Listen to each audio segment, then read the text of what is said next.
tubahaye ikaze muri iki kiganiro kandi aho tugiye kuganira ku byerekeranye n'umunsi mpuzamahanga w'umugore. Mu kiganiro Karame Mubyeyi tureba ubuzima bw'ababyeyi batwite n'ubuzima bw'abana, ariko tukareba n'ubuzima bw'umuryango muri rusange.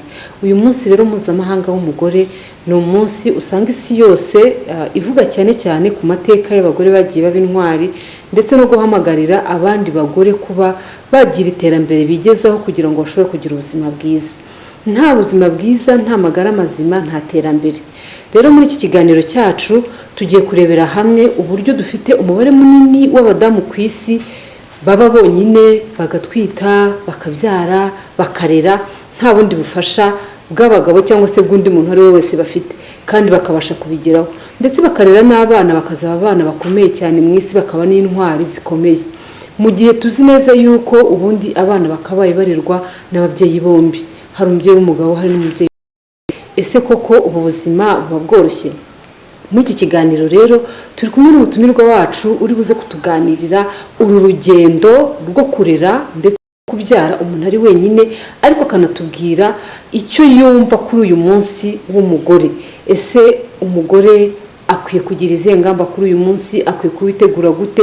Cyangwa se uyu munsi usiga iki mu buzima bw'abagore muri rusange? Murakoze cyane, reka twakire umutumirwa wacu atwibwire kandi anatugezeho icyo yumva ku munsi mpuzamahanga w'umugore.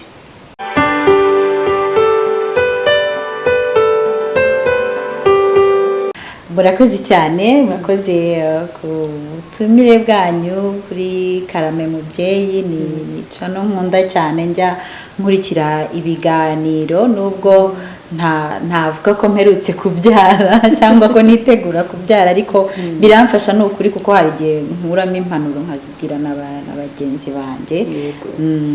Hanyuma rero nk'uko mwari mubisabye, nitwa Jane Uwimana, nkaba ndi umubyeyi, ariko ubundi mu buzima busanzwe ndi umunyamakurukazi, ngakora n'indi myuga itandukanye yo kwirondora bijya bingora. Urakoze cyane Jane, nk'umubyeyi ufite umwana w'umukobwa mwiza cyane, Etia, urera. Ndagira ngo mbere ko twinjira mu bindi bintu by'ubuzima n'ibyo ukora, ese umunsi mpuzamahanga w'umugore wumvaho iki? Cyangwa wumva ari ngombwa ko uwo munsi ubaho? Ese hari impinduka uyu munsi ushobora kuzana mu buzima bwacu nk'abagore cyangwa se n'abandi baba badukurikiye? Umunsi mpuzamahanga rero w'umugore ni umunsi nkunda cyane, ni umunsi nishimira no kuva kera. Urebye na mbere y'uko njya mu itangazamakuru nkiga muri segondere, ni umunsi wabonaga abakobwa twabukereye tujya kwizihiza. Ariko noneho icyo nkukundira gituma nanawishimira nuko usanga kenshi hari inyigisho leta ikunda ndetse n'imiryango ikorera mu Rwanda bakunda gutanga ishamikiye ku kwizihiza uwo munsi, nizo usanga kenshi zikunze gusiga impinduka mu buzima bw'abagore buri gihe. Nge aho nkuriye ntangiye kujya njya mu mahanga, nibwo nabonye ukuntu nagize amahirwe menshi yo kuvukira mu Rwanda.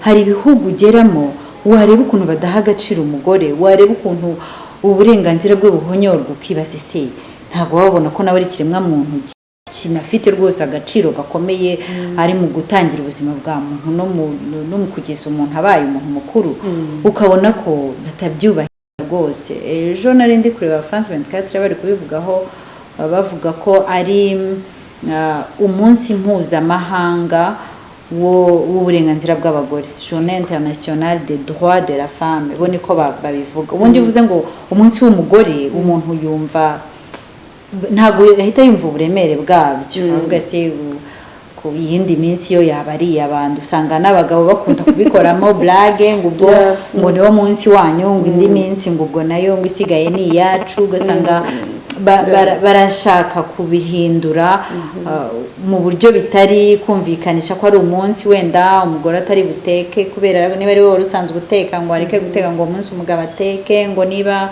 mbese bakabifata muri iyo sansi ibintu bimeze nkaho ari urwenya. Ariko mu by'ukuri umunsi mpuzamahanga w'umugore ni umunsi twese tuba dukwiye gufatiraho kugira ngo twongere twibukiranye, twongere dutekereze ku mugore muri rusange n'umukobwa, dutekereze ku burenganzira bwe, dutekereze ku mwanya afite mu muryango nyarwanda, ku nshingano ze, ku mibereho ye.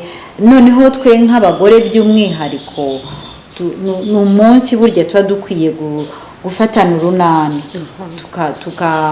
tukagerageza, niba hari umugore mugenzi wawe uzi ubona akeneye kuzamurwa mu kintu runaka ukamufasha, yego n'ikindi gihe ni ibihe byo gufashanya, ni na byiza burya mu buzima kuko bifite aho bikura umuntu n'aho bimujyana. Usanga ufashije uwo urusha imbaraga, ariko nawe hakaba undi ukurusha imbaraga nawe wagufasha, bityo nyine twese tukarushaho kuzamurana.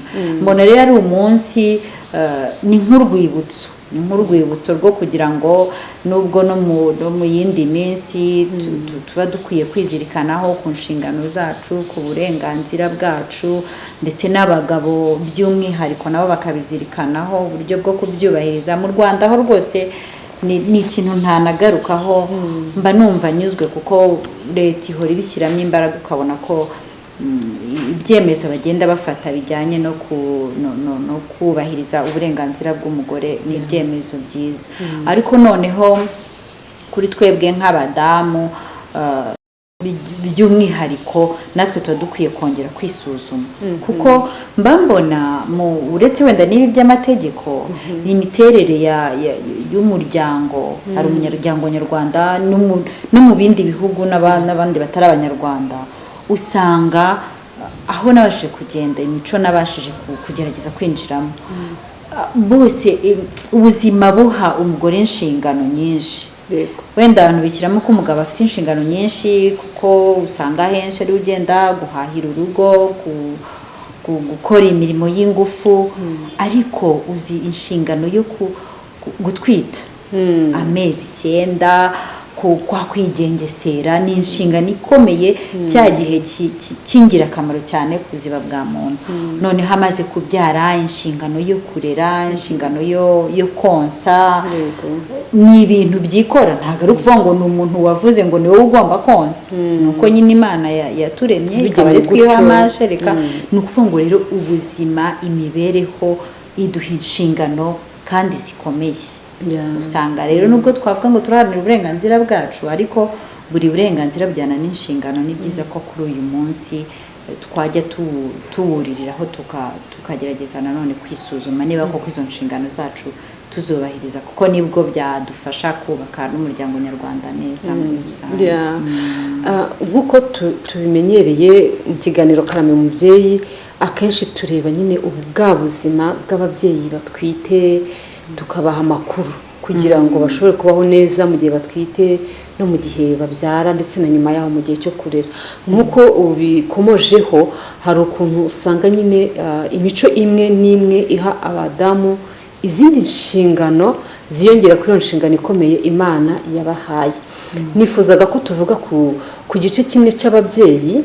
Ubundi muri ibi biganiro bya Karame Mubyeyi dukunda kuvuga umugabo nafasha umubyeyi mu gihe atwite, umugabo nabane n'umugore mu gihe abyara, umugabo nabane n'umugore mu gihe yonsa. Ariko dufite umubare munini cyane w'abadamu batwita batari kumwe n'abagabo babo. Swati umugabo ashobora kuba yaramuteye inda akajya mu kazi, akaba azamara igihe kinini kingana n'umwaka wose adahari.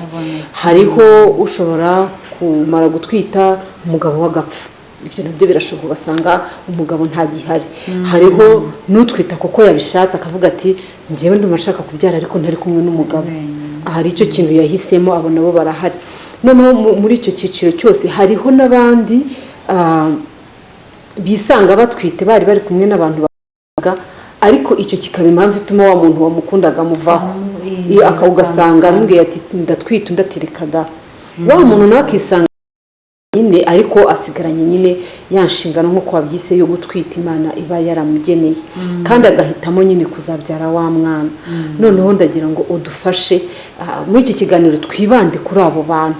ese aba badamu twabyita ababyeyi nabo kuko nabo iyo umuntu yamaze gutwita aba yabaye umubyeyi aba dutegereje ko azabyara tutitaye ko ari wenyine. Ese uyu mudamu umwumvaho iki? Ese ubwo buzima wumva ari ubuzima bumeze gute kuba umuntu yatwita wenyine akazagera igihe abyara akiri wenyine, akazagera igihe arera akiri wenyine? Ni iki wumva wadusangiza kuri ubwo buzima bw'abo badamu, kandi nk'umudamu nawe tuzi ko wabaye intwari muri icyo kintu kandi ukagitambukamo amahoro? icyo navuga, wenda ndahera ku bisa n'ubuhamya byanjye. Ntabwo nabayeho igihe kinini cyane ndi njyenyine, ariko mu bihe byo gutwita, ikindi navuga nuko ntabwo natwise ari impanuka, ni ibintu nari nateganyije. Gusama ntabwo nari nateganyije yuko wenda nshobora kugira igihe nkazabinyuramo ndi njyenyine, ariko nari nateganyije nyine gusama, numva nishimiye kubyara. Hanyuma noneho nkimara gusama nibwo habaye impamvu zituma ntabandi kumwe n'umugabo. Akenshi usanga atari n'impamvu umuntu ahita yiyumvisha zoroshye kumva, ni impamvu kenshi zihungabanya umuntu, kuko nanjye byambayeho rwose. Murabizi ko umuntu yumva abaye nk'ukubiswe n'inkuba iyo akimara kubona neza yuko agiye kugira ibihe byo gutwita akabyara ari wenyine. Ariko navuga ko nabinyuzemo neza. Nyuma yaho ariko nkagenda mbona ubufasha bw'umugabo ndetse n'inshuti n'abavandimwe n'umuryango utari kure, ariko ntirengagije ko habaho abantu benshi, ndetse usanga umubare rwose ari munini, nk'aba bana batwita bakiri bato bibatunguye, usanga bahura nuko gutungurwa nyine no kuba azatwita akabyara ari wenyine n'umuryango ukamutererana. Njye rero nagira ngo nigarukeho, wenda ntabwo navuga ko nabishyizemo imbaraga zidasanzwe, ariko nzi ko uburyo nakoresheje bushobora gufasha benshi. Nkimara gutwita naravuze nti byanze bikunze ubuzima bwanjye bugomba kugira icyo buhindukaho. Ntabwo navuga ko nari mfite imibereho mibi wenda yabangamira ubuzima bw'umubyeyi utwite, ariko nk'ibyanteraga stress mu buzima. Naravuze ni n'ubundi ntabwo ngiye kubona igisubizo cy'ibintu byose aka kanya, ahubwo nzongera gutekereza ku bibazo bikomeye numva ko byanze bikunze ngomba gushakira ibisubizo namaze kubyara. Ko navuze nti burya gutwita ni inshingano wa mugani ikomeye, n'umubiri ntabwo uba worohewe no mu gutekereza, ariko noneho nkavuga nti se byambabaza gute kurushaho ndamutse mbyaye wenda umwana ufite urugingo rumugaye, cyangwa se akaba afite nk'ibibazo by'imitekerereze nk'indwara zo mu mutwe n'urugero, atuzuye ku buryo bumwe cyangwa ubundi. Kubera ko nari nzi ko nagize amahirwe yo kuba nari umunyamakuru, nabonaga amahugurwa yahabwaga abanyamakuru bakora ku nkuru z'ubuzima, hari ibyo nagiye mpugurirwamo, nzi ko nyine umugore utwite uburyo abayeho muri y'amezi 9 bugira ingaruka nyinshi cyane ku mwana. Ndabitekereza ndavuga nti rero niba ari uko nguko bimeze, ngomba gukora uko nshoboye. Ubuzima bw'amezi 9 ntabwo ni menshi ku ruhande rumwe, ariko nanone iyo utekereje ko utegereje umuntu, icyo kintu nicyo cyangaruragamo imbaraga. Kavuga ni nyuma y'amezi 9 nzaba mfite umuntu, ni umuntu ndi gukora, ni umuntu nkomokaho. Nuko nabyitaga nkavuga n'ubundi ku kazi ko gukora umuntu. Ntago rero kaba ari akazi koroshye. Nabona ikintu kigiye kongora nkabana n'inshingano itoroshye. Ntago nifuza kuzabyara umwana uzajya yitsa umutima. Hari ukuntu byo kumva uruhinja rurimo rusuhuza umutima, ahora yitangiriye itama, kubera yuko ibibazo byanjye narwanye nabyo muri icyo gihe numva ngo ngomba gukemura buri kimwe cyose. Ikintu cyarabaga nkavuga nti okay uretse nimbyara nzongera mpangane nacyo. Nk'umuntu akaba yambwira nabi ngahita ngenda, nari mfite liste n'ubu ngubu ndacyayifite muri computer y'uturirimbo nakoze two kumva. Yego. Ngataha nkagenda nkimbura twa turirimbo nkahaguruka nkanabyina. Uzi yuko mu myuga ngira ndimo n'umuririmbyikazi, nkiririmbira nkagerageza kwishakamo umunezero byanze bikunze. Nakora uko nshoboye, ni ikintu cyambaho najya kubabara nkavuga ariko se biri bungirire ingaruka ku mwana. Ntabwo nshaka kuzagira umwana ufite ikibazo ari njye wakimuteye, kandi n'ubundi kubabara ntacyo biri bunkemurire. Ndavuga ko ndi ku kazi ko gukora umwana, ntabwo rero iki ngiki kiri bumbabaza, ubuzima bugakomeza.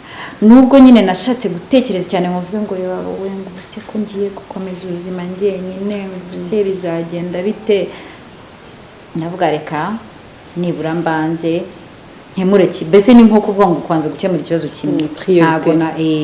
Ntabwo navuga ngo wenda gutwita ni ikibazo, uretse ko hari igihe nk'iyo bitunguye umuntu koko yumva ari nkaho ijuru rimugwiriye, ariko mu by'ukuri ntabwo ari ikibazo. Niba dore muri iki gihe habayeho koroherezwa wenda bitewe n'uburyo umuntu yatwisemo cyangwa se nk'abana kuba bakuramo inda, ariko niba ahisemo gutwita akazabyara, ni byiza yuko anakora n'ibijyanye nabyo, aho kugira ngo ugumemo hagati na hagati. Ukavuga uti ngewe niyemeje ko kuko nzabyara, nubwo natwise mu buryo bugoye cyane, nubwo wenda nzabaho mu mibereho igoye cyane. Warangiza ugatangira guhangayikishwa n'ibintu utabasha gukemura, ukarwana nabyo, bikazarangira noneho icyo gihe cyo kubyara kigeze, ntihande umwana uzasanga adafite systeme immunitaire, ubwirinzi bw'umubiri bukomeye, arwaragurika, yirirwa arararira. Ni ukuvuga ya mihangayiko yose wagize ikaba imuguyeho. Ubwo rero nagerageje ibishoboka byose, uretse ko burya kubyara nabyo ni amahirwe y'Imana, ni nayo ibigiramo uruhare runini. Kubona ubyaye umwana wuzuye muzima udafite urugingo abura, umeze neza, burya ni Imana iba yabidufashijemo. Ariko baravuga ngo ifasha uwifashije. Iyo mvuze rero yuko Imana ifasha uwifashije, ndashaka kuvuga nyine nko ku ruhande rwanjye, numvise ko hari icyo ngomba gukora kirimo kwigomwa. Kwigomwa mvuga ni nka kwa kundi, kuko nshaka kuvuga ngo naretse ikintu runaka, nk'ikintu cyari wenda kumfasha kunyinjiriza se amafaranga cyangwa se gutuma ubuzima bwanjye burushaho kuba bwiza, ariko nkavuga nti iki ngiki nibura burya ikintu utakwigomwa ngo bikunde, wenda nicyo kurya, ni aho kuryama. Ariko nabwo ushobora kwigomwa uburiri bwiza ukaryama hasi, ukavuga uti niba aho nari gukura matera ari ahantu hantera stress, ndahihoreye. Ubwo rero nk'urugero natanga, wenda nari njya gutwita nkwise, mbese mu mezi ya mbere nari naratangiye kwiga imodoka. Noneho najya kwiga imodoka, wenda nk'abadamu b'abashoferi barabizi, iyo ukiga kiri mu minsi ya mbere bitera ubwoba. Noneho wajya ujye nka moto yanyura ku ruhande cyangwa indi modoka, ukavuga uti ndagonze, ugashiguka, ugakora ushiguka. Nakumvuga ukuntu ndi kwikanga, ngahita numva ko mu mubiri wanjye koko hari ikintu binteye ikibazo. Nk'abana ibi bintu ntabwo byagarukira, uhita wumva ko koko ari ubwoba budasanzwe kandi bushobora nabwo kuba bwahungabanya umwana. Kugira ngo inda izavemo, reka mbisubike.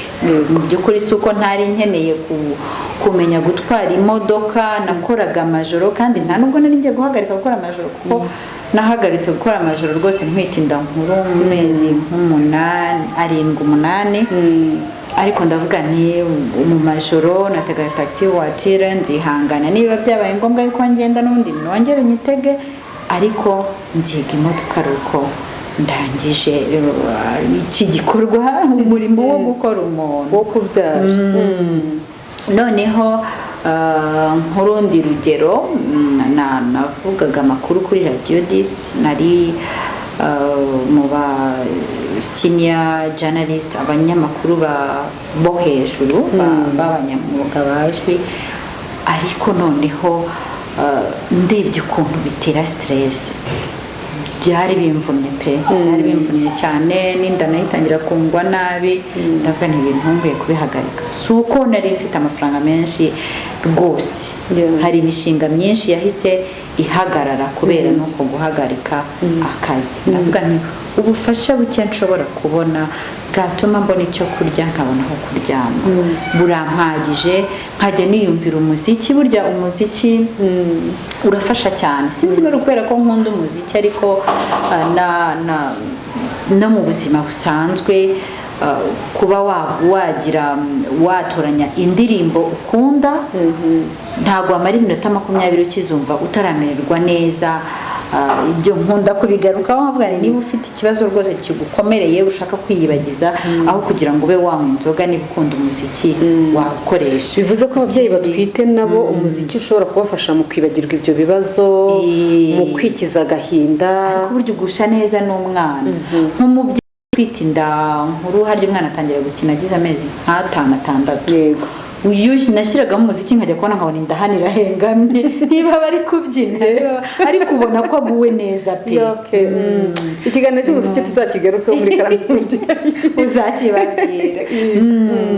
Hanyuma ikindi, gukora agasiporo. Ubwo impamvu ndi kugenda mvuga izo ngingo zose nuko hari umuntu ushobora kuba ari kumva mvuga ngo nigwa mu ikina, nageragezaga kwibuza kurakara, akavuga ati wabyibuza ute ko biza, ukumva wabuze uko wikara, ukumva wabuze uko aho wabikwepera, ariko birashoboka. Ubwo n'urugero nari ntanze rwo kumva umuziki, ushobora kuba wenda udafite n'ako gatelefone cyangwa akaradiyo ko kuwumviramo, ariko ikintu cyitwa kugendagenda, gukora siporo yo kugenda, ni siporo abadamu bemerewe, nacyo kirafasha. Ukava mu rugo ukagenda, nubwo wagenda iminota 30, ntabwo ari ngombwa gukoresha imbaraga nyinshi. Nge n'ubu ngubu ni ibintu bikimfasha, navuga mu rugo nkagenda, ngenda buhoro buhoro, imbaraga zanjye zigarukira. Niba ari ikibazo cyari kindemereye, nkagaruka numva niruhukije, ku buryo wanavuga uti ubundi nari mpangayikishijwe n'icyo, kumva hari icyahindutse muri wowe. Ibyo ni ibintu nta mafaranga bisaba, nta kindi na kimwe bisaba ko abantu baba babizi bakabimenya, ukaba wabikora. Ikindi njya nkunda kugarukaho gishobora gufasha umubyeyi utwite kandi uri wenyine, no kurya neza burya. Nacyo sinzi niba nakivuga wenda mu byo kwigomwa, kuko kurya neza ntabwo mu by'ukuri burya bihenze, nuko tubyibeshyaho. Nari wa muntu udakunda kwiyitaho, kurya ntabiha agaciro, nkabyuka nkigendera, hakabye ingaruka nimugoroba nakwibuka ko ntatetse, nafite icyo kurya, nkabanguze nk'amata ndanyweye nkiryamira, ejo nkagira indazi, icyumweru kiba gishobora gushira. Ariko maze kumenya ko ntwite, ndavuga nti ngomba guhindura, nkajya njya kandi nkareba ku gihe, ngakora uko nshoboye mu byo ngiye kurya ntihaburemo imboga. Cyakora nagize amahirwe ntwara imvange nkayikunda koko, nkajya mfata ibirayi, nkashyiramo ibishyimbo, ngakatiramo utudodo, nuko nkarya. Kandi ugasanga rwose rimwe ngashyiramo indagara, biterwa n'icyo umuntu nyine aba yumva kimugwa neza. Ariko ni urugero natanga ko ntabwo indyo yuzuye isaba ibya mirenge, ni ibintu byoroshye kurya kandi ukarira ku gihe. Kuko hari kujya ngira ibibazo byo kumukorwa, nabyuka mu gitondo mufite iseseme nyinshi, mumva merewe nabi. Muganga, sinibuka nari umuganga cyangwa umudamu yarambwiye ati ujya urarana akabiswi, yego, karya katarimo isukari nyinshi. Nakanguka naranabumbura amaso, nkanyuza ukuboko muri mustikeri, nkagashaka nkagatamira, namara kumira rimwe nkabona kubumbura amaso, nkabona niba kujya kwihagarika, nkabona kubyuka nkagenda, nkagira iteremusi y'igikoma ku musego, rwose haruguru y'igitanda ikaba ihari. Nkavuga nti ntabwo ngomba kugira inzara. Niba ugize amahirwe ukabona icyo cyo kurya, nta mpamvu yo kugira ngo ukiyime kwa kundi uvuga ngo ntazabyibuha cyane ubyibuha se gute ko iyo wariye neza ugakora na kwa kugendagenda kwa buri munsi nta nubwo wabyibuha ngo urenze ibiro nyine ubyibuha mu rugero bisanzwe kandi nta nubwo biba bikwiye kuguhangayikisha nuko rero nagiye mbigenza kandi n'undi wese ni ibintu yagerageza ntabwo ari ibintu bigoye ukavuga uti icyampangayikisha cyose nzakikemura nyuma y'amezi 9 mbanze mbyare yewe no mu gihe cyo konsa burya nabwo ni ngombwa cyane kwita kuri uko konsa uko umwana yakubonye uko wamweretse urukundo uko wamubaye hafi nabyo biri mu bituma arushaho kumva ari umwana mwiza cyane.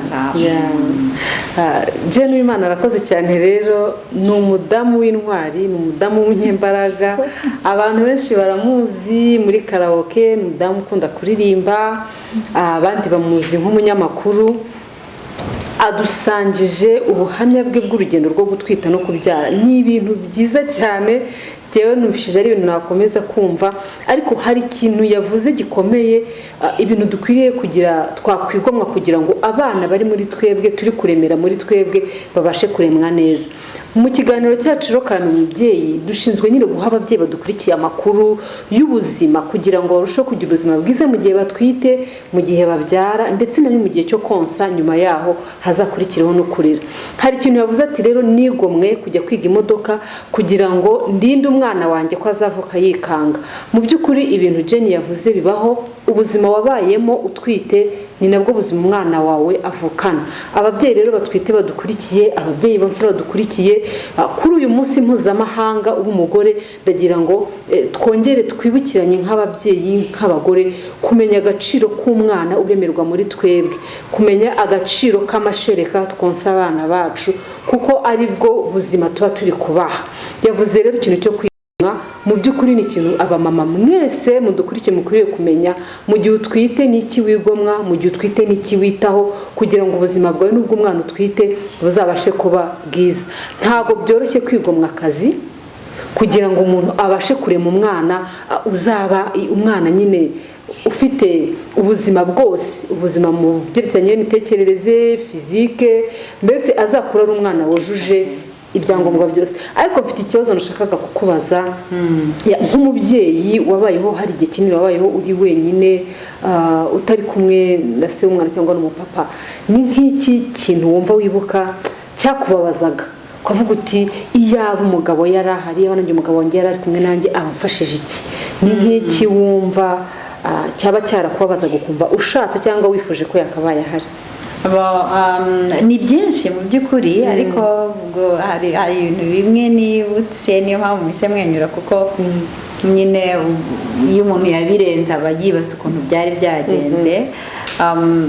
Urabona ko akunda umuntu aba atwite inda itangiye kuba nkuru nini imbere hose ari uruda noneho kureba hasi utabasha kunama wumva rwose bitakunda. Hari ikintu cyitwa rero isuku yo mu myanya y'imyanya y'ibanga kugira ngo nzakora isuku kuhagera ni ikibazo simpabona kandi ninde wundi wabwira ngo ngo bigufashemo numva genda karanje nyine nkavuga n'ubu yaba hari wenda yari kumfasha ariko ku rundi ruhande ntabwo nabitindagaho yego navuga ni se ni nkomeza gutwarwa n'agahinda ubundi birakemura iki yego ntabwo ibyo bitume aboneka nta nubwo nta n'icyo ndi bubikemureho nta n'ubundi nyine nabibonye ko ntabyibashirije ubwo ni ukwiyakira kwiyakira rero ni ukubona ko ikibazo kiracyahari kiracyanandemereye ariko ngomba kwiga kubana nacyo ko ntabwo ndibashe kugikemura aho kugira ngo kimpungabanye nkongera nkavuga ngo ibi ngibi nabyo bimpungabanyiriza umwana nta mpamvu ntabwo ndabyihorera ahubwo uzanseka nyine ubwo azaba nawe nta bwenge azi ntabwo se nimusobanurira azananirwa kubyumva bikaba birangiriye aho ngaho.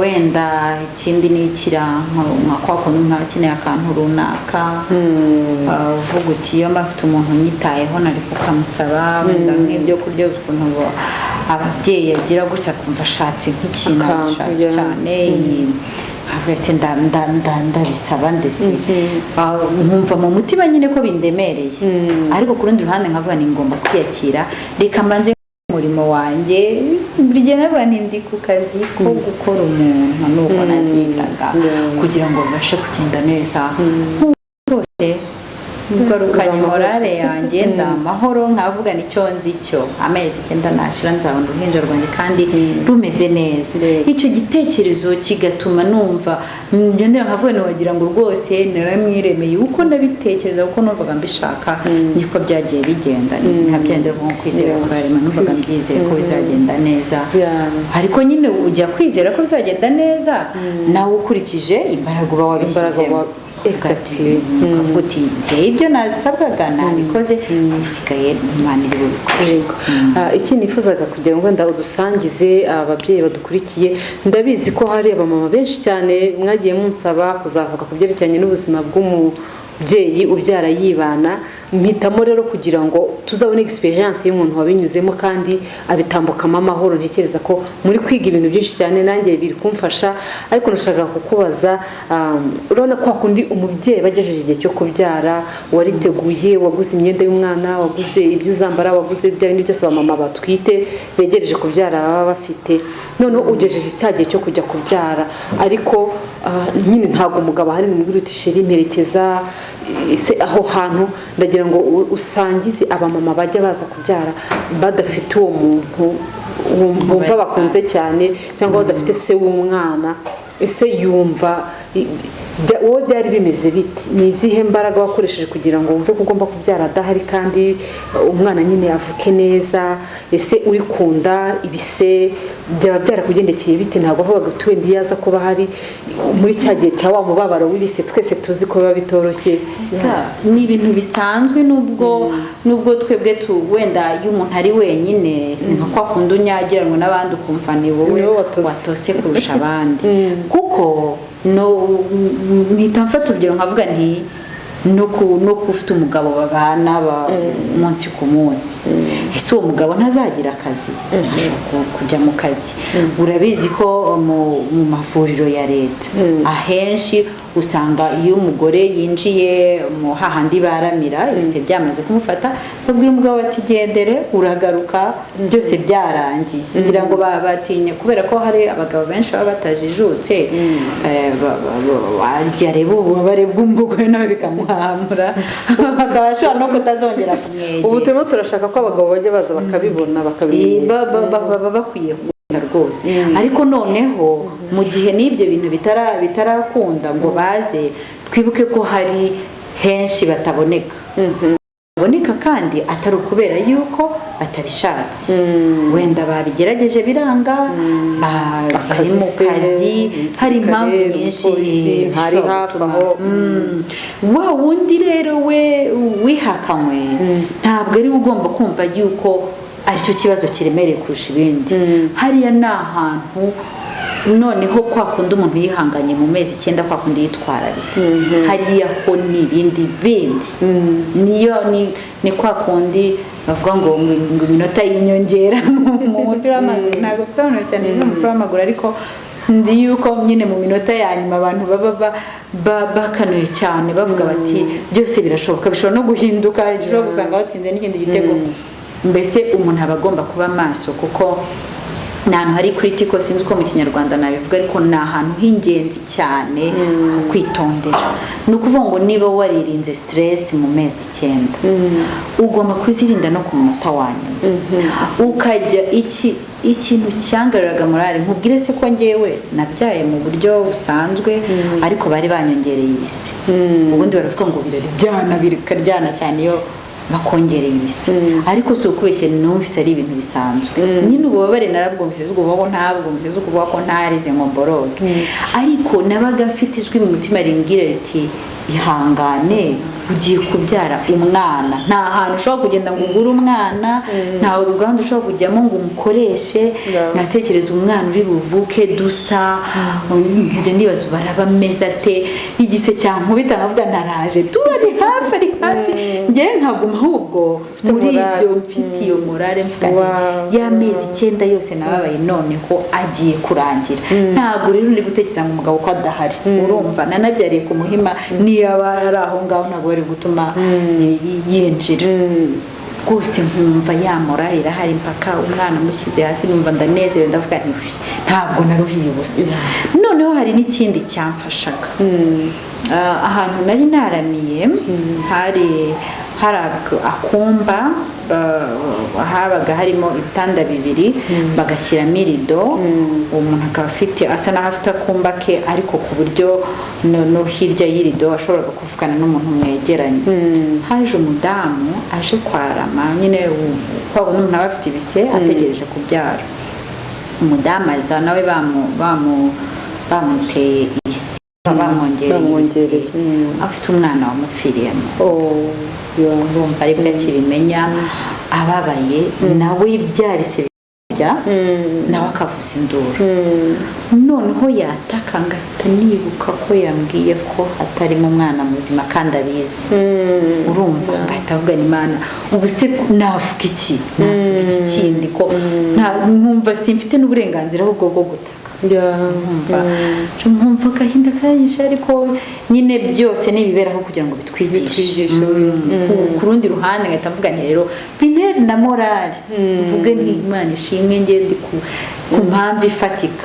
Gutwita ni impamvu ifatika yo gutuma umuntu yigomwa ibyo yakwigomwa byose bishoboka kugira ngo y'amezi 9 arangire neza. Na cya gihe cyo guherekeza umwana iminsi 1000 ukagerageza mu buryo bwose bushoboka ukagerageza kwigomwa. Yego ntago navuga ngo hari abantu baba bafite nk'imirimo runaka ashobora kuvuga ngo agiye kwigomwa bakaba banamwirukanye ku kazi kandi wenda ariko kari kamutunze, ariko hari biba bishoboka ubona ko uramutse ubibuze koko ubuzima butahagarara ushobora kubyihanganira. Ibyo byose rero umuntu arabyigomwa. Nanjye nuko icyo kintu cyo gutegereza umwana cyampaga morale ikomeye kuza kugeza ubyaye ubona ubyaye yitiye umukobwa mwiza akivuka mbona uretse ko nyine uruhinja rukiza nta sura uba witeguye, ariko nibura nkavuga ni umwana ararira ndabyumva nkoraho bamundambikaho numva ukuntu akabiri ke gashyushye mwana we numva umuneze nta nubwo ukibuka ibyo wanyuzemo. Ibyo wigomwe ntushobora kubyibuka kuko ntaho biba bihuriye. Umunezero wo kubona umwana nubwo waba waramutwise ari impanuka, nubwo waba uvuga uti turataha tujye hehe ndarya iki kugira ngo mbone amashereka, ariko wabonye wa mwana wumva umunezero. Ariko hari ikindi nari mvuze icyo cyane ndarya iki kugira ngo mbone amashereka. Muri iki gihe ababyeyi benshi basigaye babura amashereka nanone kubera kwa guhangayika. N'ubundi amezi 9 yarangiye ntabwo cya gihe cyo kwirinda stress kiba cyashira, kuko stress ishobora gutuma utabona amashereka, ishobora gutuma umubiri wawe ubwirinzi bugabanuka. Muri iki gihe twugarijwe na COVID-19 burya biri mu bintu nabwo twakagombye kwirinda. Nubwo COVID nayo n'imibereho yayo ituma tugira stress, gahunda zinduka buri kanya, aho wari wizeye icyo kurya ukahabura ugasanga umuntu arahangayitse, ariko burya guhangayika biri mu bintu bimanura ubwirinzi bw'umubiri. Noneho rero ibaze iyo wonsa uzi kwa kundi byigeze kumbaho niba ari grippe nari ndwaye kwa muganga barambwira bati nta muti turi buguhe kubera ko ushobora kujya mu mashereka bikaba byakwangiza umwana. Urumva rero nk'ibyo byose ugomba kubyigomwa, ubona ko ugomba gukomeza n'ubundi kwiyitaho, kwifata neza kugira ngo ubashe kurinda wa mwana kugeza umuherekeje kuza. Ni byiza cyane. Twegera ku musozo turi kuvuga umugore cyangwa se umunyarwandakazi wahisemo, barahari babihisemo, cyangwa wisanze kuko birashoboka yatwise uwo bakaye bari kumwe adahari, cyangwa se uwo bafashe ku ngufu nabo barahari kandi batwita bakabyara. Turi kuvuga wa mudamu, wa mukobwa wacu, wa wundi wisanze atwita umwana ariko akisanga nta mugabo uhari, cyangwa se uwamuteye iyo nda, cyangwa se bakabaye bari kumwe adahari, bitewe n'impamvu nyinshi zitandukanye tutari bujyemo. Noneho turi rero muri uyu munsi mpuzamahanga w'umugore.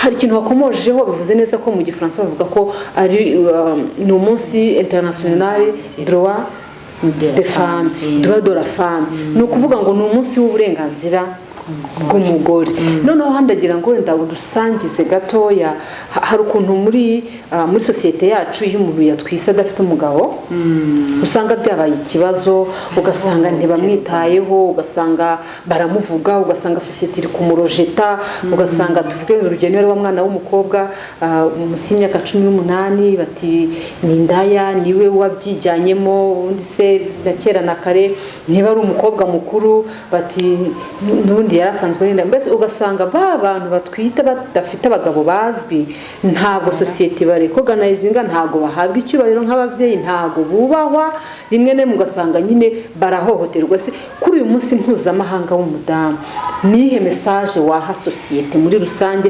wahaba abadamu kubakomeza kuko ntekereza ko gusabwa no gukobwa no gushyingirwa atari bwo busobanuro bwo kuba umubyeyi gusa umuntu ashobora no kuba umubyeyi ibyo bitarabaye umubyeyi ni ugutwita ukabyara noneho izo kondisiyo zindi abantu baha agaciro ari we udetermina ko utanga ubwo burenganzira bwo kuba umubyeyi nawe abigiramo uruhare nyine kuko atera inda ariko mu by'ukuri kuba yihakanye inshingano ze kuba se atabashe kuzubahiriza kubera impamvu runaka kuba se umudamu atarahisemo kubana n'umugabo ku bushake bwe ntabwo ibyo bintu byose umubyeyi yakagombye kubizira cyakora hari ibintu nakunze burya ibintu byose bigenda bihindurwa cyane n'amategeko ntamenye vuba aha cyane ko ubu noneho kujya kwipimisha kwa muganga kwipimisha bwa mbere batagisaba yuko umugabo yaherekeza umugore biriya bintu byarambangamiraga kuko mu by'ukuri hari n'abagabo babaga bari kumwe n'abagore barasezeranye ariko yamubwira ati cyo kwipimisha umugabo ubwo bukamwica akabikwepa mpaka ugasanga amezi 9 arangiye wa mudamu atarigeze yipimisha urumva abahohotewe mu by'ukuri kuko aba yimwe serivisi yemererwa n'amategeko hari ibindi byabagaho mu murenge mu kwandikisha abana ugasanga niba umubyeyi w'umugabo atabonetse umwana ntiyanditse urumva hari uburenganzira bwa wa mubyeyi w'umudamu ko agomba niba ari umwana we yibyariye kubera iki bamwambura uburenganzira bwo kumwiyandikisha kandi ari uwe hanyuma wa mwana kubera iki yamburwa uburenganzira bwo kwandikwa ku mubyeyi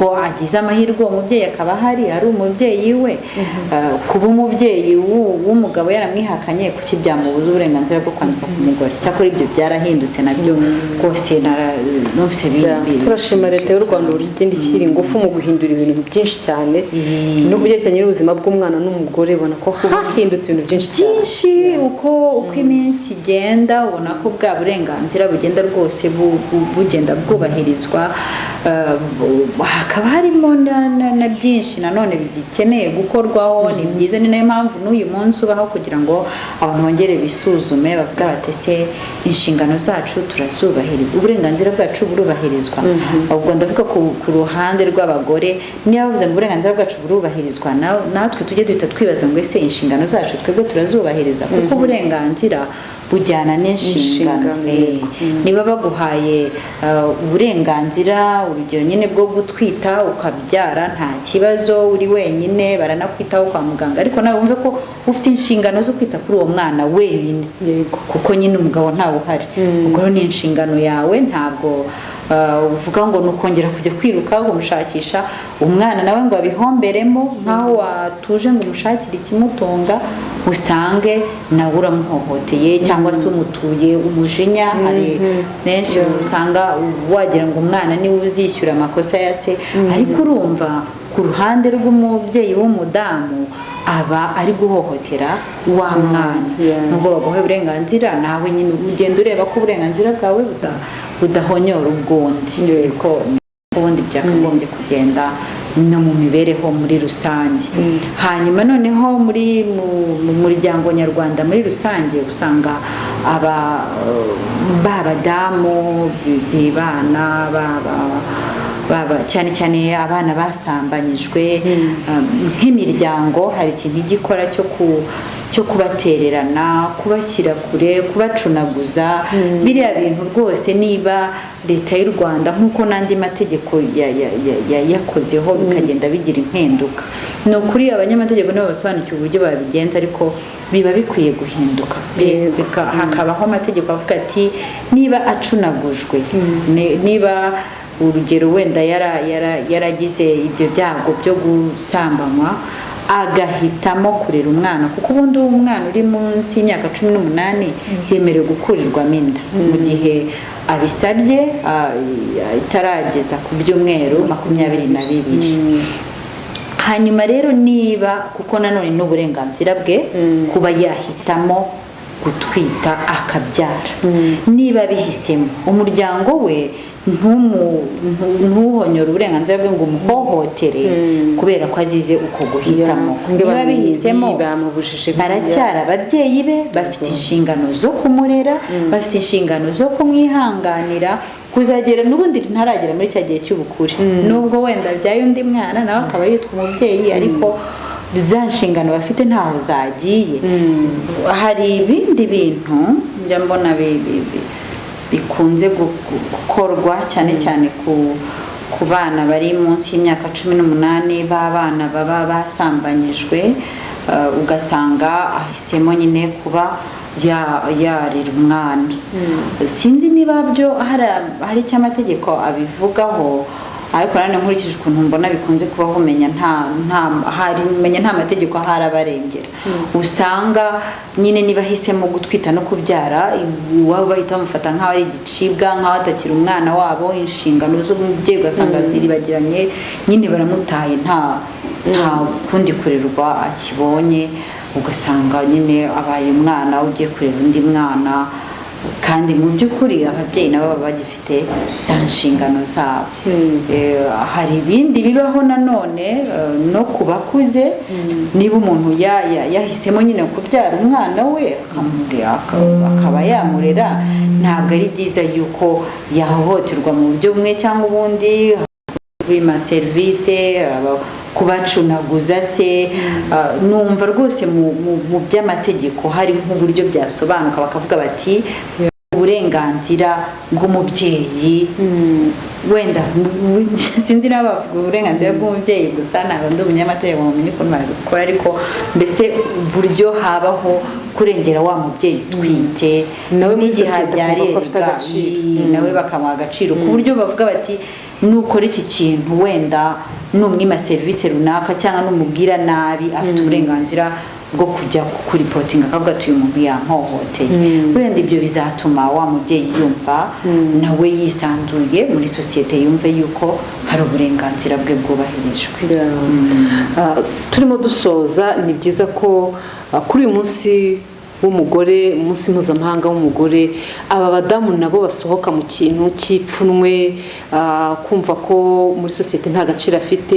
Hari n'igihe sosiyete yaba nta kigutwaye, ariko wowe kubera ibikurimo, uko witekereza, kuba uzi ko nyine watwise nta mugabo uzwi mu bana, kuba uzi ko utigeze ushyingirwa, ugasanga bigushyize mu kato. Rero turi hano nk'abakora ubukangurambaga ku buzima bw'umubyeyi utwite, ku buzima bw'umubyeyi muri rusange, ku buzima bw'umuryango, kugira ngo duhumurize abo badamu, duhumurize abo bakobwa, tubabwire yuko icyambere uko wiyumvamo ka gaciro. Iyo wiyumvishemo ka gaciro ukavuga uti ndatwite koko, narabyaye koko, mfite umwana wanjye, mfite icyerekezo cyo kumujyanamo, mfite aho nifuza ko umwana wanjye azagira, mfite icyo nshaka ko umwana ntwite azaba cyo, ibyo biguha kuraje yo kurushaho kugira bwa buzima bufite intego, kandi ugakora cyane kugira ngo nabyo bintu uzabashe kubigeraho. Waba ufite support runaka, waba utayifite, support ya mbere ni ubwenge Imana yaguhaye, n'ubwo buzima ufite. Byonyine kuba uriho, kuba utwita, kuba ubyara, ibyo ni ishema ubundi. Njya nkunda kubibwira abantu benshi, nkavuga nti amahirwe yambe ufite nuko twita, amahirwe yambe ufite nuko ubyara, cyane ko hariho abadamu benshi bari mu ngo badafite nayo mahirwe, bafite ibibazo by'uburwayi n'ubuzima bituma batabasha kubyara mu buryo bworoshye.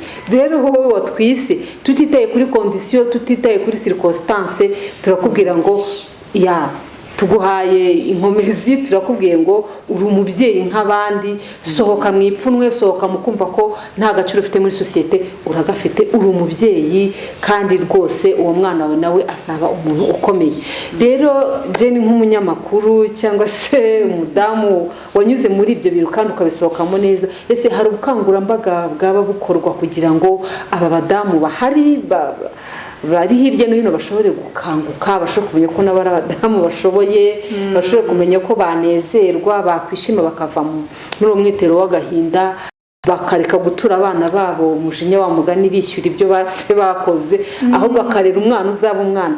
Hari ubukangurambaga mwaba mujya mukora bushobora gutuma abo babyeyi basohoka muri ibyo byose bakaba abanyembaraga nk'abandi bose? Murakoze no kubikomozaho no kubyita ubukangurambaga, kuko nyine nkora by'umwuga wanjye n'ubunyamakuru, usanga inshuro nyinshi mu byo dukora, mu byo tubasha kandi dukora kinyamwuga, bigarukira kenshi ku bukangurambaga kuko ari byo nyine dushoboye. Ubwo bukangurambaga rero burakorwa.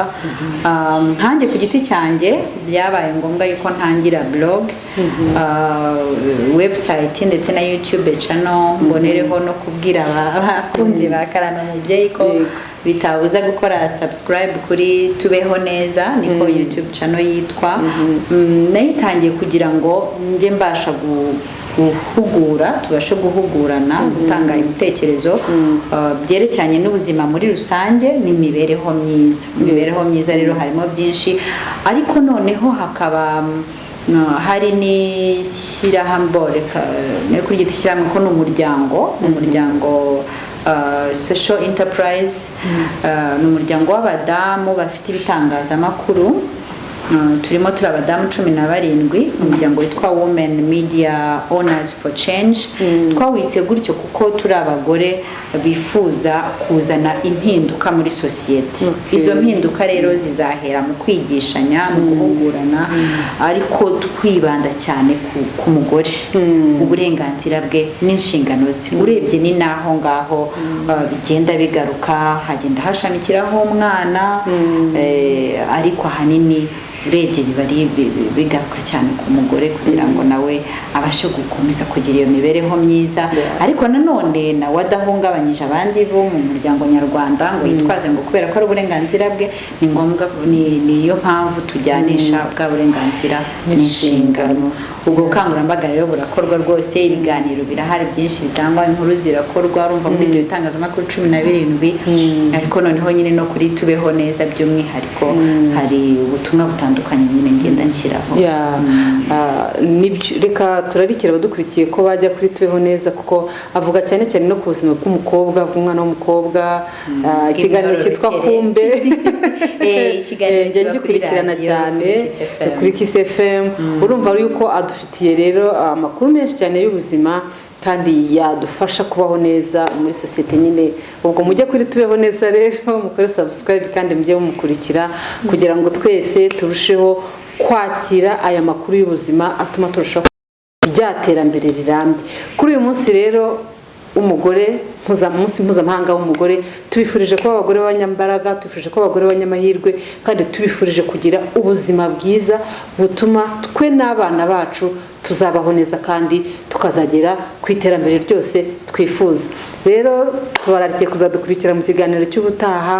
Ngaho kuri Karame Umubyeyi, niba utarakora subscribe uyikore, kandi ibiganiro bisangiza na bagenzi bawe kugira ngo umubyeyi utwite, umubyeyi wabyaye, umubyeyi muri rusange turusheho kumugezaho amakuru y'uburyo yabaho neza. Murakoze cyane, naho mu kiganiro cy'ubutaha.